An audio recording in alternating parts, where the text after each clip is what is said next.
Welcome to today's episode of True Story.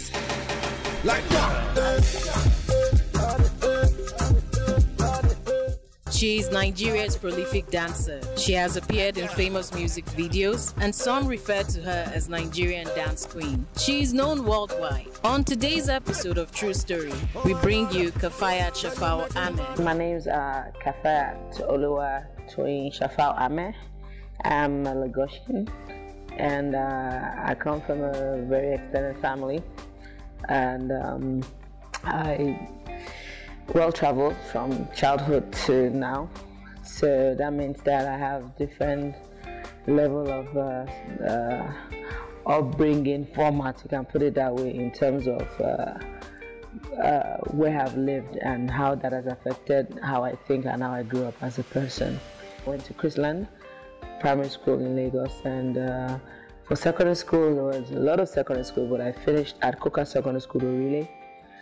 Then after I did computer training courses, I did play basketball for a while, and through that I got scholarship, which I used to pay for my certification course as a fitness trainer.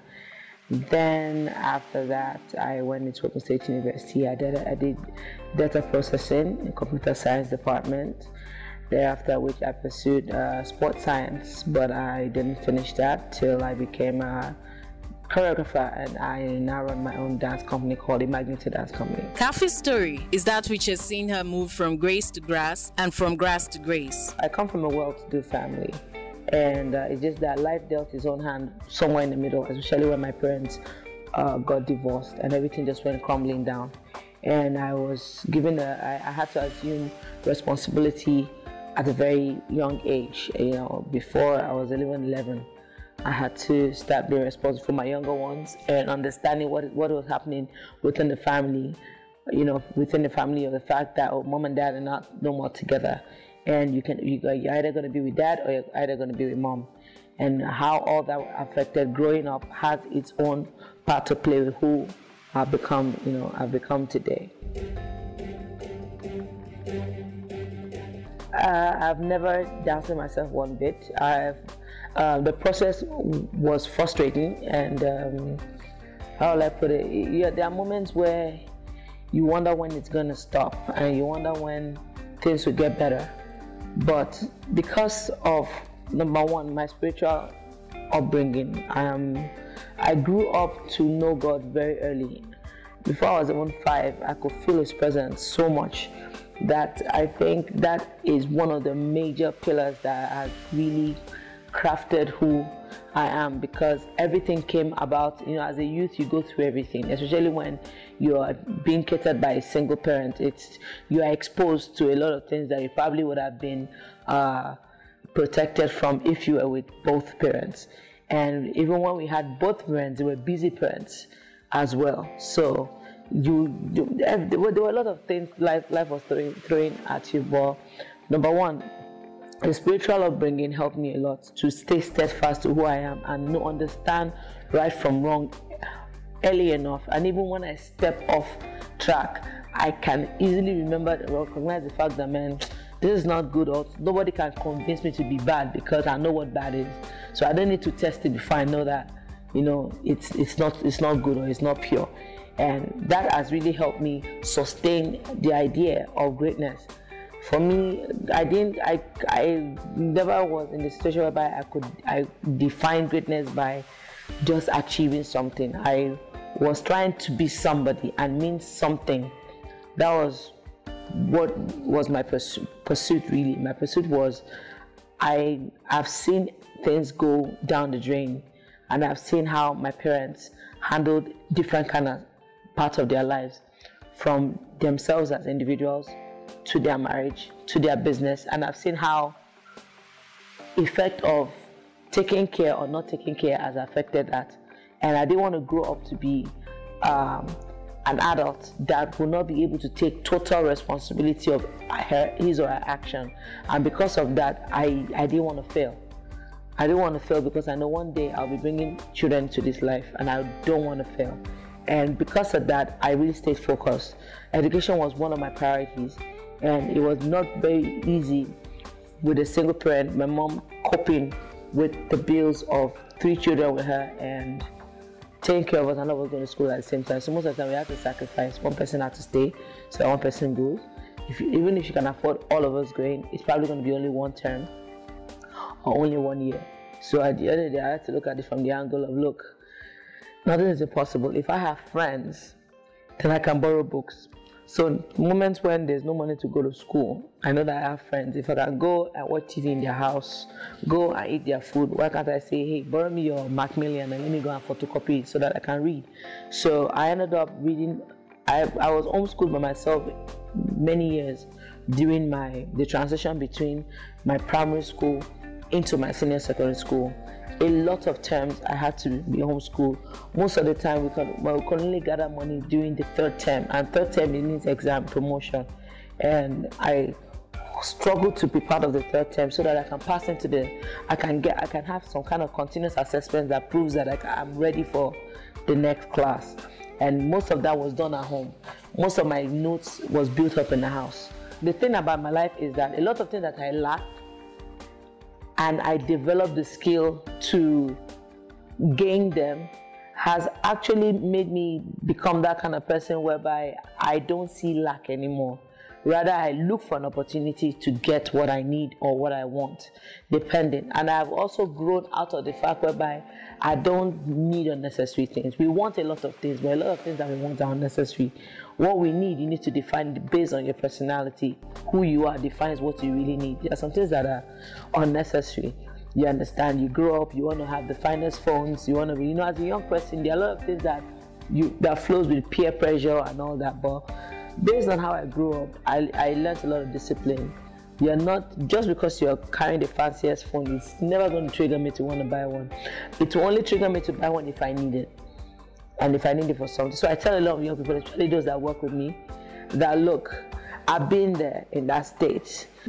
You get 10,000 naira a month. In a good month, you get like 3 to 4 jobs. That's like 40,000 naira. Then you go and buy an 80,000 naira phone.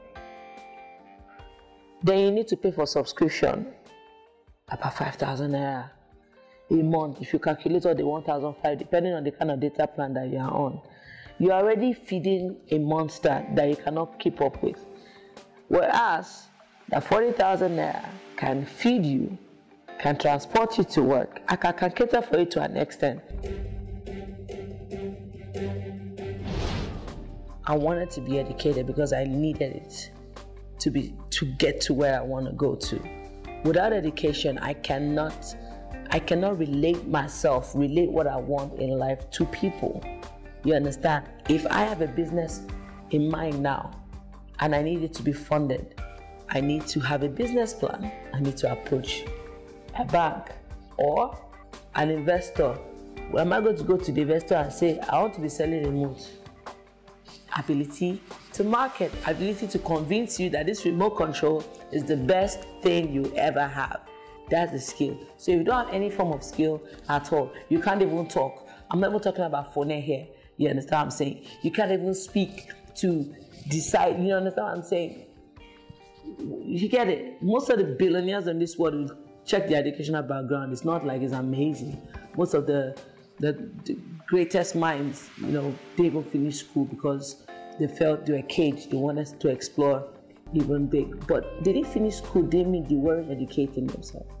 Setting the record straight, she said her mother did not ask her to become a prostitute, as was widely spread in the media. The way it was quoted is not exactly how I quoted it. What I'm saying is this. I was exposed to a life that I could have led that kind of life. There was enough freedom to do it. You understand? And it's not like I lived with a parent that was really bothered about how you hung out with men or not. You understand? It's not like she carried me onto the street and say, stand here and sell yourself. You get what I mean? What I meant was that I could have been a prostitute if I wanted to. So when I say that, I don't want people to think that my mom took me onto the street. And so I'm just saying that, some parents, I have even friends that their mother don't even, you'll be like, how far now? That your brother in call, is he not fine? He's okay. What about the other one?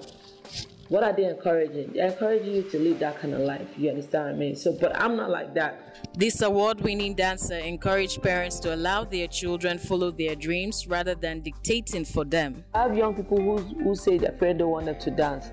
Part of the reason that I allowed my parents to understand what I'm doing is because of the fact that they didn't believe dance can make you a responsible person. And for you to prove it to them that whatever job you decide to do, which is against what they think is right for you, is your daily ability to change that mindset. So imagine I telling my parents that being a dancer is responsible. Then I come home, I cannot even buy one pure water or one crate of dead egg to contribute to the household, or I wake up and I don't clean the house. I say I'm going for rehearsal. And they're like, why aren't you going to wash? Like, they were like, okay, dancers are irresponsible. Only responsible people dance. But for me, it was opposite. To prove to them that I was responsible, I was responsible for a lot of things at home. You understand? I know what the house needed. I know what the house lacked. So, you now start looking for situations that put them on the spot where they feel that, okay, this child can be responsible with what she's doing, even though they are still not sure what kind of secured life you are going to get as being a dancer.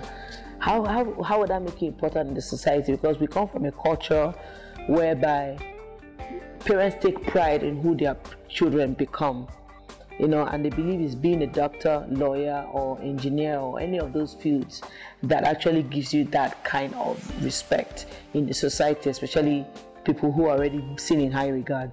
And now you say an entertainer, you're not even the artist, you're not the dancer. How will you become somebody through that? And that was one big question mark I knew they had at the back of their mind. I want to do something that stands out to also encourage other people to believe in themselves, that whatever it is that they desire to be in life, it is not determined by the title we are given, but by the human being or the individual that is actually doing it. And I understood my importance in the society the day I work with somebody and the person can come back and tell me, oh, the session we had yesterday changed my life. Or a married woman said, you know what, I never felt sensual about myself until I attended your class. Now I'm more confident, and she dresses differently. She's looking better for her husband because what? The job that I do deals with the psychological being of people. My dance company is not made to help you move alone, but it's also made to build your mind and build your character. Because today you might dance, tomorrow you might decide not to. But when you leave that company, when you leave my company, you go back home with something that parents should see has changed your life. I remember one of my students one day always having problems coming to rehearsals because his mom doesn't let him, or she locks him up, takes away the key that is not going for rehearsals. And I told him, okay, all the time you've been making small change in this company, what have you done for your family? Nothing. You just take your money and buy recharge cards and whatever. So I told him, I said, when next you are going home, the day I paid him, I said, as you are going home now, buy 3 bags of pure water, buy a crate of egg, buy 4 liter or 10 liter, the 10 liter fuel for the past my neighbor generator. Then see what happened. Then he did that. Now it's the mother that is giving him money to come to rehearsals every day. And so when your parents are complaining about responsibility, it's not about the money, it's about the thought that you care and you have the ability to cater with whatever you earn. There are a lot of people that are millionaires and are irresponsible.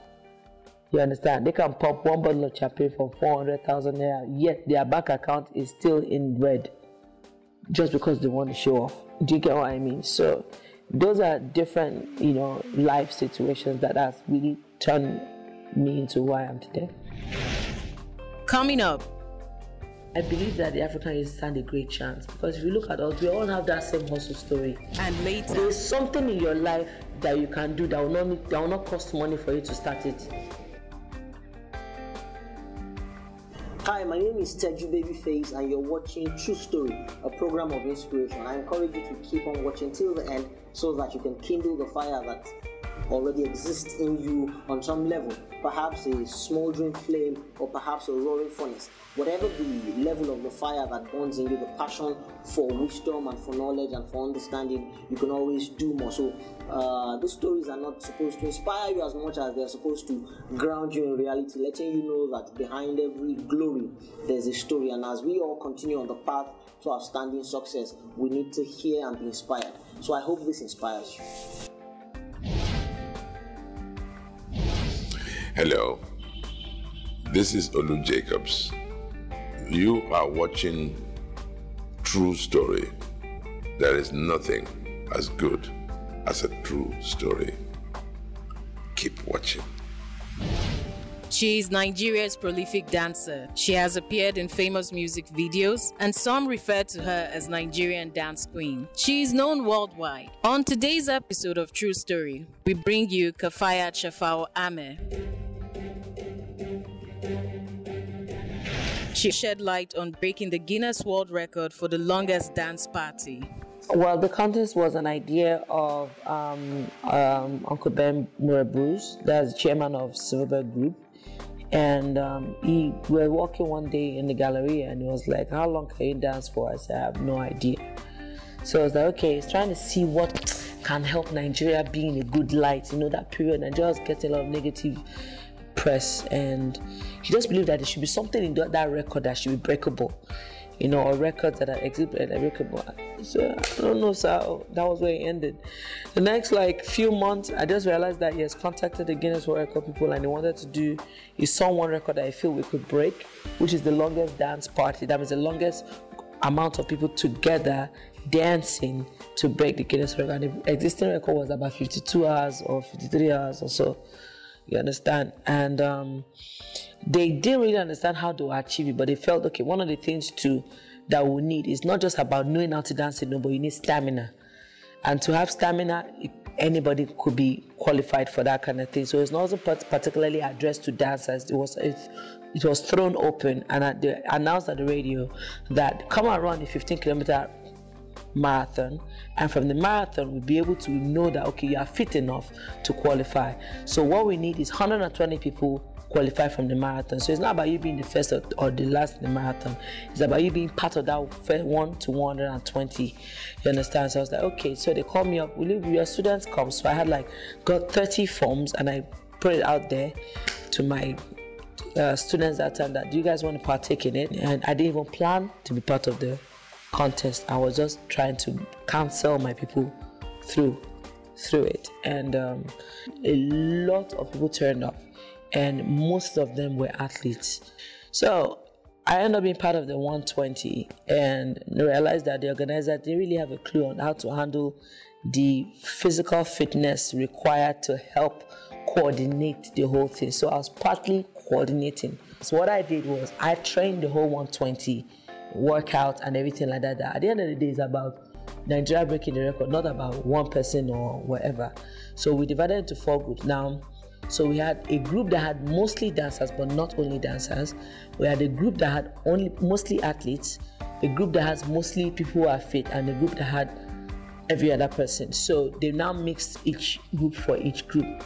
I was the one coordinating my own group because I had my own idea of how to strategize. Some people approved of it, some people approved of it, but it worked for us. You understand? At the end of the day, you know, we were the only team that did not lose. If you lose 7 of your members, your team is disqualified. So that happened to 2 teams. 2 teams were disqualified based on the fact that they lost more than 7 members. 1 team was disqualified because they fought. You understand? There are some disagreements, or I don't know whatever it is that they did to themselves. They fought. There was only our group that was left, and our group was not the group that was looked up to break, the record. Till we started dancing till the last hour. And you know, when you are a step away to your victory, this energy comes from nowhere. You understand? And we danced, we moved, we pushed it, and we broke the record. And that was an amazing feat. It was amazing. Study says that it takes about 11 days for the human being's body to die without sleep, and we did close to 3 days, which to show you the kind of mental state the body will be. 1/3 of that day, the amount of days that could kill you was attempted. So a lot of people were dropping, a lot of people had high blood pressure, That's how, that's how bad it is. But we thank God.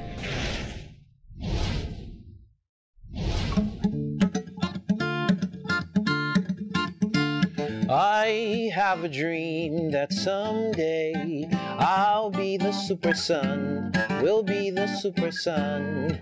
I have a dream that someday I'll be the super sun, will be the super sun. What up, everybody? My name is Bez. Keep watching True Story. Be inspired. Make me want to go mad. Oh my God, tell the way you grind up. Anytime I see you, I'm blind. With 65% of the continent's population below the age of 35 years and 35% between the ages of 15 and 35 years, this makes Africa the most youthful continent. Bearing her mind on the African youth, she says, African youth are hardworking and can survive anywhere. I believe that the African youth stand a great chance, because if you look at us, we all have that same hustle story and struggle story all around the world. You understand? Yes, some African countries have even become better or are responding faster to this development than others.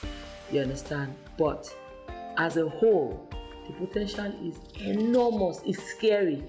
I am sure that's why the Western world is so into us right now, because they are scared of what we're going to become.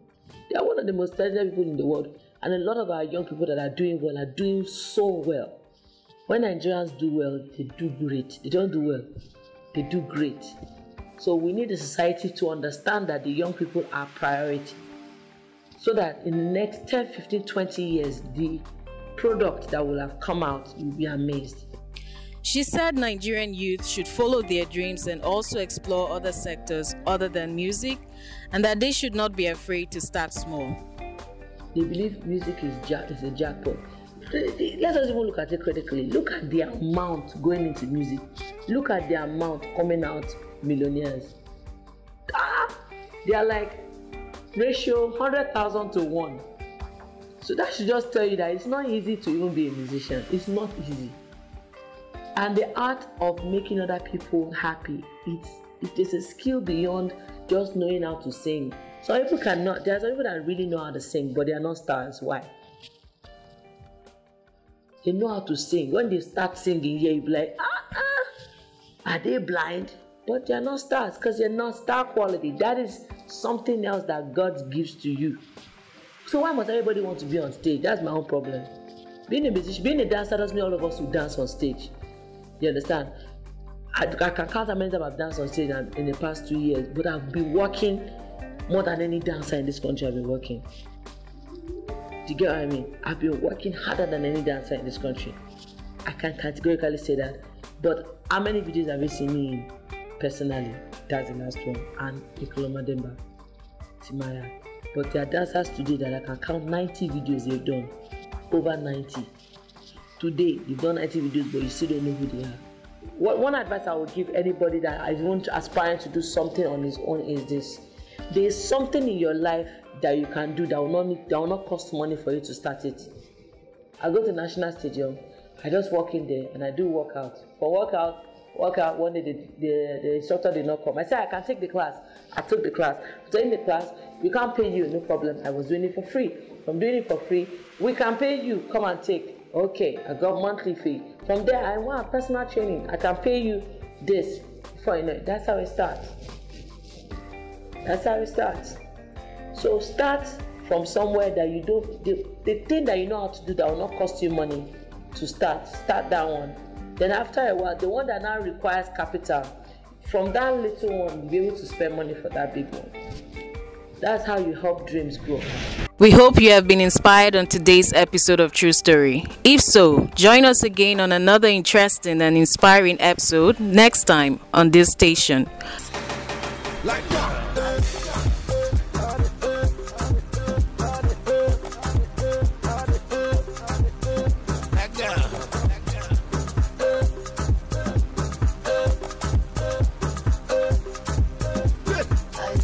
Oh my God, girl, you making me mad. Girl, the way you pull it down, make me want to go mad. Oh my God, girl, the way you grind. Anytime I see you, I'm blind. The way you handle that, oh cool.